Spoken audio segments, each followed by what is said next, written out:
సంక్రాంతి అంటే నూతన క్రాంతి అని అర్థం. సూర్యుడు మకర రాశిలో ప్రవేశించడాన్ని మకర సంక్రమణము అంటారు. అయితే ఈ సంక్రమణాన్నే సంక్రాంతి అని కూడా అంటారు. మనకు 12 రాశులు ఉన్నాయి. ఆ 12 రాశులలోకి సూర్యుడు ప్రవేశించే క్రమంలో మనకు 12 సంక్రాంతులు వస్తాయి. సూర్య సంక్రమణం జరిగేటప్పుడు సూర్యుడు ఏ రాశిలో ఉంటే ఆ సంక్రాంతి అంటారు. ఇలా ప్రతి మాసం ఒక సంక్రాంతి ఉంటుంది. సౌరమాన క్యాలెండర్లో ప్రతి నెల ఒక సంక్రాంతితో ప్రారంభమవుతుంది. మన తెలుగు రాష్ట్రాలతో పాటు తమిళనాడు రాష్ట్రంలో ప్రముఖంగా ఈ పండుగను జరుపుకుంటారు. సంక్రాంతిని 3 రోజుల పాటు ఎంతో ఆనందంగా చేసుకుంటారు. మొదటి రోజు భోగి, రెండవ రోజు మకర సంక్రాంతి, మూడవ రోజు కనుమ. కొన్ని ప్రాంతాలలో 4వ రోజు ముక్కనుమగా జరుపుకుంటారు. ఈ 3 రోజులలో మొదటి రోజు భోగి మంటలతో, రెండవ రోజు పొంగలి పిండి వంటలతో, పితృదేవతలు దేవుళ్ళ పూజలతో, అలాగే మూడవ రోజు గోపూజలతో, అలాగే మాంసప్రియులకు మంచి కూరలతో 3 రోజులు పండగ ఎంతో ఆనందంగా కొనసాగుతుంది. సూర్యుడు మకర రాశిలోకి ప్రవేశించే కాలమే మకర సంక్రమణము. మకర సంక్రమణము నుండి ఉత్తరాయణ పుణ్యకాలము ప్రారంభమవుతుంది. ఆ తర్వాత కుంభ, మీన, మేష, వృషభ, మిథున రాశులలో కొనసాగినంత కాలము ఉత్తర రామాయణము. శారీరక పరిశ్రమకు, పూజలకు, సాధనలకు, కృషికి అనువైన ఆవశ్యకత ఉన్న కాలము ఉత్తరాయణము. కర్ణాటక రాశిలోకి సూర్యుడు ప్రవేశించిన దగ్గర నుండి మొదలై ఆ తర్వాత సింహ, కన్య, తుల, వృశ్చికం, ధను రాశులలో కొనసాగినంత కాలము దక్షిణాయనము. మానసికమైన అర్చనకు, ధ్యానానికి, యోగానికి, దీక్షలకు, బ్రహ్మచర్యానికి, నియమనిష్టలకు అనువైన ఆవశ్యకత ఉన్న కాలము దక్షిణాయనము. 12 నెలల సంవత్సర కాలములో 6 నెలల దక్షిణాయనము దేవతలకు ఒక రాత్రి, 6 నెలలు ఉత్తరాయణము దేవతలకు ఒక పగలు. కనుక దేవతలు మేలుకునే కాలము ఉత్తరాయణ పుణ్యకాలము. కాబట్టే ఉత్తరాయణం వరకు ఎదురుచూసి ఉత్తరాయణము ప్రవేశించిన తర్వాత తనువులు చాలించాడు మహానుభావుడైన భీష్ముడు. సంక్రాంతి లేదా సంక్రమణం అంటే చేరుట అనే అర్థం కూడా వస్తుంది. జయసింహ కల్పద్రుమం అనే గ్రంథంలో సంక్రాంతిని ఇలా కూడా నిర్వచించారు. తత్ర మేషాదిషు ద్వాదశ రాశి క్రమణేషు సంచరతః సూర్యస్య పూర్వస్మద్రాశి ఉత్తరః రాశౌ సంక్రమణ ప్రవేశః సంక్రాంతి. మేషం మొదలైన 12 రాశులలో సంచరించే సూర్యుడు ముందున్న రాశి నుండి తరువాతి రాశిలోనికి ప్రవేశించడమే సంక్రాంతి. సూర్యుని చలనములో అంటే రథయాత్రలో ఘట్టాలు 4 ఉంటాయి. అవి మేష, తుల, కటక, మకర సంక్రమణాలు. వీటిలో మకర సంక్రమణాన్ని సంక్రాంతి పండుగగా వ్యవహరిస్తారు. మార్గశిరం పూర్తి కాగానే ఉత్తరాయణము మొదలవుతుంది. సూర్యుడి చుట్టూ భూమి పరిభ్రమించే మార్పు క్రమంలో తన చుట్టూ తాను కూడా తిరుగుతుంది. అందువలన సూర్యుడు 6 నెలలు ఉత్తరం వైపు, 6 నెలలు దక్షిణం వైపు కనిపిస్తాడు. ఇలా ఉత్తరం వైపు కనిపించే క్రమమే ఉత్తరాయణము అంటారు. దక్షిణం వైపు కనిపించే క్రమం దక్షిణాయనం. మనకు 1 సంవత్సర కాలము అయితే దేవతలకు 1 రోజు. అయితే 1 రోజులో పగలు అనేది ఉత్తరాయణము, రాత్రి అనేది దక్షిణాయనము. ఈ ఉత్తరాయణం అనేది అందుకే మనకు అంత ముఖ్యం. ఈ రోజు కోసమే భీష్ముడు ఎదురు చూసి ఉత్తరాయణ పుణ్యకాల గడియలలోనే పరమపదించారు.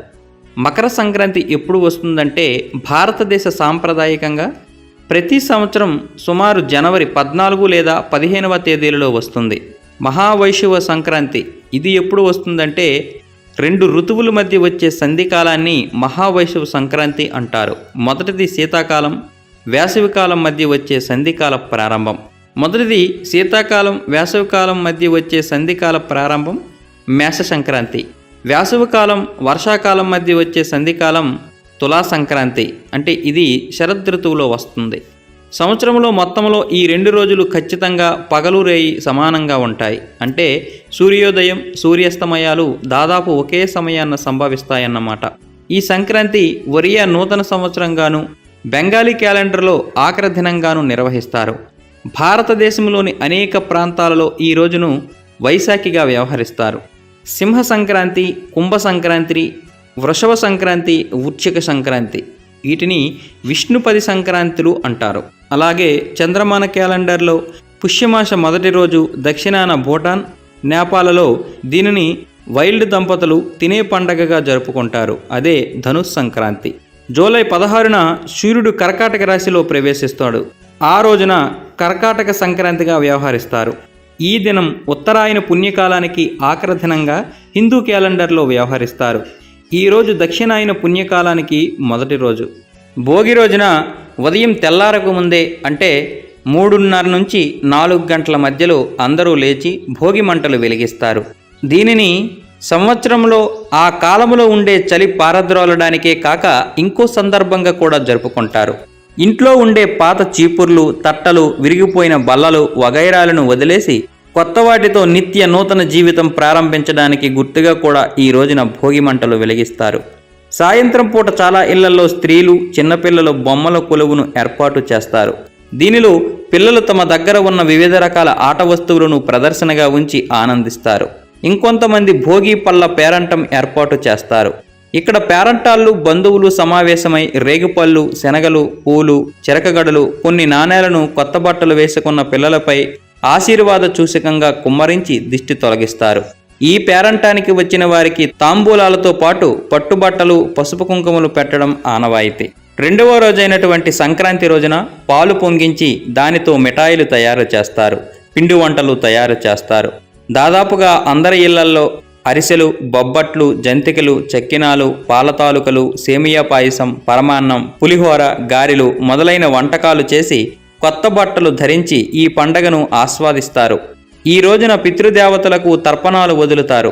ప్రతి సంక్రమణానికి పితృతర్పణాలు ఇవ్వాలి. కానీ మిగిలిన 11 సంక్రమణాలకు ఇవ్వకపోయినా ఈ మకర సంక్రమణానికి మాత్రం తప్పకుండా పితృతర్పణాలు ఇస్తారు. సంక్రాంతి రోజులలో మనం చూసే ఇంకో సుందర దృశ్యం గంగిరెద్దులను ఆడించే గంగిరెద్దుల వారు. చక్కగా అలంకరించిన గంగిరెద్దులను ఇంటింటికి తిప్పుతూ డోలు, సన్నాయి రాగాలకు అనుగుణంగా వాటి చేత చేయించే నృత్యాలు చూడడానికి చాలా రమణీయంగా ఉంటాయి. ఆ గంగిరెద్దులు మనం ఇచ్చే కానుకలను స్వీకరిస్తున్నట్లుగా తలలు ఊపుతూ ధన్యవాదాలు తెలుపుతున్నట్లు మోకాళ్ళ మీద వంగడం వంటి విద్యలు వాటికి నేర్పిస్తారు. అయ్యగారికి దండం పెట్టు, అమ్మగారికి దండం పెట్టు అంటూ గంగిరెద్దులు వాళ్ళు సందడి చేస్తారు. కొత్త ధాన్యము వచ్చిన సంతోషంతో మనము వారికి ధాన్యం ఇస్తాము. ఈ సంవత్సరం మాత్రం జగన్ ప్రభుత్వం సంక్రాంతికి డబ్బులు ఇవ్వట్లేదు రైతులకి. కారణం ఎందుకంటే రైతులు సంతోషంతో హిందూ పండుగను బాగా జరుపుకుంటారు. అది జగన్ ప్రభుత్వానికి, జగన్కి ఇష్టం లేదు. ఈ విషయం ఆంధ్రప్రదేశ్ ప్రజలకి ఎప్పుడు తెలుస్తుందో మరి. హరిలో రంగహరి అంటూ నడినెత్తిపై నుంచి నాసిక దాకా తిరుమణి పట్టెలతో కంచు గజ్జెలు గల్లు గల్లు మనగా చిందులు త్రొక్కుతూ చేతుల్లో చిరుతులు కొడుతూ కోడిగుడ్డు లాంటి బోడితలపై రాగి అక్షయ పాత్ర కదలకుండా హరిదాసు ప్రత్యక్షమవుతాడు. ఈ సంఘటనలు ఎక్కువగా తూర్పుగోదావరి, పశ్చిమ గోదావరి, ఉత్తరాంధ్ర ప్రాంతాలలో జరుగుతాయి. ఇక 3వ రోజైన కనుమ వ్యవసాయంలో తమకు ఎంతో చేదోడు వాదోడు ఉన్నందుకు పశువులకు శుభాకాంక్షలు తెలపడానికి జరుపుతారు. కొన్ని ప్రాంతాలలో కోడి పందాలు కూడా నిర్వహిస్తారు. వనభోజనాలు కూడా ఈ రోజే నిర్వహిస్తుంటారు. కనుమ నాడు మినుము తినాలనేది సామెత. దీనికి అనుగుణంగా ఆ రోజున గారెలు, ఆవడాలు చేసుకోవడం ఆనవాయితీ. కనుమ తరువాత రోజున ముక్కనుమ అంటారు. దీనికి బొమ్మల పండుగ అని పేరు కూడా ఉంది. దక్షిణ భారతదేశంలోని ప్రజలు ఈ పండగ 3 రోజులను శ్రద్ధాశక్తులతో జరుపుకుంటారు. ఉత్తర భారతదేశంలోని మాత్రం ఈ పండగలోని మకర సంక్రాంతిని మాత్రమే జరుపుకుంటారు. వాళ్ళు ఈ పండగని లోరీ అని పిలుస్తారు. కనుమ రోజున మాంసాహారం తినడం ఆంధ్రదేశాన ఆనవాయితీగా వస్తుంది. మాంసాహారులు కానివారు గారెలతో సంతృప్తి పడతారు. అలాగే కనుమ రోజున ప్రయాణాలు చేయకపోవడం కూడా సాంప్రదాయం. సంక్రాంతి 3 రోజులు ఇంటి ముందు ముగ్గులు వేస్తారు. రాళ్ళు రప్పలు లేకుండా ఒక పద్ధతిలో అలకబడిన నేల, మేఘాలు లేని ఆకాశానికి సంకేతం. ఒక పద్ధతిలో పెట్టే చుక్కలు రాత్రివేళ కనిపించే నక్షత్రాలకు సంకేతం. చుక్కల చుట్టూ తిరుగుతూ చుక్కలను గుల్లల్లో ఇమిడ్చే ముగ్గులు ఖగోళంలో ఎప్పటికప్పుడు కనిపించే మార్పులకు సంకేతం.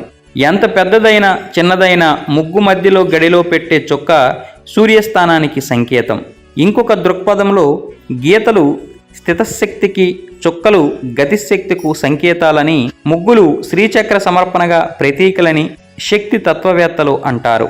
ఇక వివిధ ఆకారాలతో వేయి ముగ్గులు విల్లు ఆకారం పునర్వసు నక్షత్రానికి, పుష్యమీ నక్షత్రానికి, పాము ఆకారం ఆశ్లేషకు, మేక, ఎద్దు, పీత, సింహం ఇలాంటివి మేష, వృషభ, మిథున, కర్కాటక రాశులకు, 9 గడులు ముగ్గు నవగ్రహాలకు సంకేతాలుగా చెప్పవచ్చు.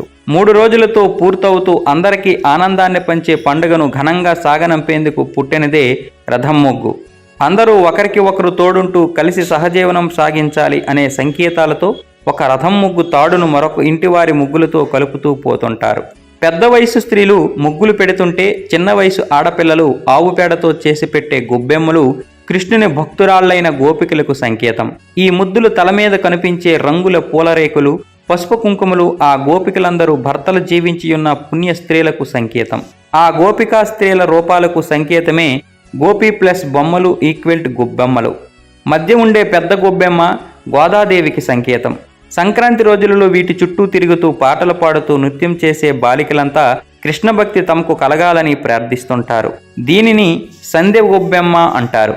గొబ్బెమ్మలు పొద్దున పూట ముగ్గులో ఉంచి దానిపై గుమ్మడి పూలతో అలంకారం చేస్తే చాలా అందంగా ఉంటుంది. 3 రోజుల పాటు సాగే సంక్రాంతి పండుగలో మొదటి రోజున 4 మార్గాల కూడలలో వేయబడే పెద్ద మంట. అప్పటి నుండి ఇంతకంటే మరింత వేడితో ఉత్తర రామాయణ సూర్యుడు రాబోతున్నాడనే సంకేతం. దక్షిణాయనంలో ఉండే నిద్ర బద్ధకంతో సహా దగ్ధం చేయాలనే సంకేతంతో చీకటితోనే భోగిమంట వేస్తారు. ఇంట్లో ఉండే పాత కలప సామాన్లు, వస్తువులు, ఎండు కొమ్మలు లాంటివి భోగి మంటలో వేసి తగలబెడతారు. వీటన్నింటినీ దారిద్ర్య సింహనాలుగా భావించి తగలబెట్టాలంటారు.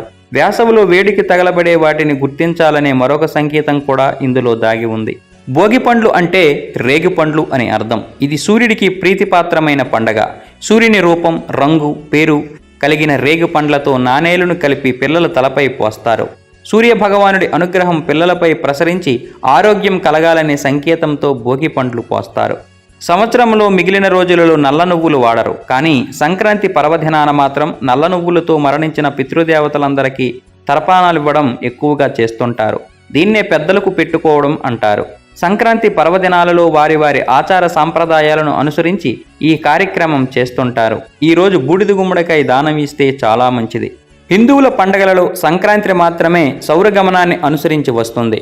గ్రిగోరియన్ క్యాలెండర్ కూడా సౌరమానాన్ని అనుసరిస్తుంది కనుక సంక్రాంతి ప్రతి సంవత్సరం ఒకే తేదీన వస్తుంది. మిగిలిన పండుగలన్నీ భారతీయ సాంప్రదాయం ప్రకారం చాంద్రమానాన్ని అనుసరించి వస్తాయి. కాబట్టి గ్రిగోరియన్ క్యాలెండర్ ప్రకారం ప్రతి ఏడాది వేరువేరు రోజుల్లో పండుగలు వస్తాయి. పవిత్రమైన ఉత్తరాయణ పుణ్యకాలంలో మరణించిన వారు స్వర్గానికి వెళ్తారని హిందువుల నమ్మకం. సంక్రాంతితో ఉత్తరాయణం మొదలవుతుంది. అంచేత భారతదేశంలో స్వచ్ఛంద మరణం కలిగిన భీష్మాచార్యుడు సంక్రాంతి పర్వదినం వరకు ఆగి ఉత్తరాయణంలో రథసప్తమి నాడు ప్రారంభించి రోజుకు ఒక్కొక్క ప్రాణం చొప్పున వదులుతూ చివరకు భీష్మ ఏకాదశి మాఘ శుద్ధ ఏకాదశి నాడు 5వ ప్రాణాన్ని కూడా వదిలి తనువు చాలించాడు. ఆదిశంకరాచార్యుడు కూడా ఈ రోజునే సన్యాసం పుచ్చుకున్నాడు. ఆంధ్రప్రదేశ్లో సినీ నిర్మాతలు తమ సినిమాలను సంక్రాంతి సమయంలోనే విడుదల చేయడం శుభప్రదంగా భావిస్తారు. పుష్యమాసంలో వైష్ణవ భక్తులు ధనుర్మాస వ్రతాన్ని ఆచరించి సంక్రాంతి పండుగ రోజున గోదా కళ్యాణం జరిపి తమ వ్రతాన్ని పరిసమాప్తి గావించి తరిస్తారు. ఇవి సంక్రాంతి యొక్క ముఖ్య ప్రత్యేకతలు.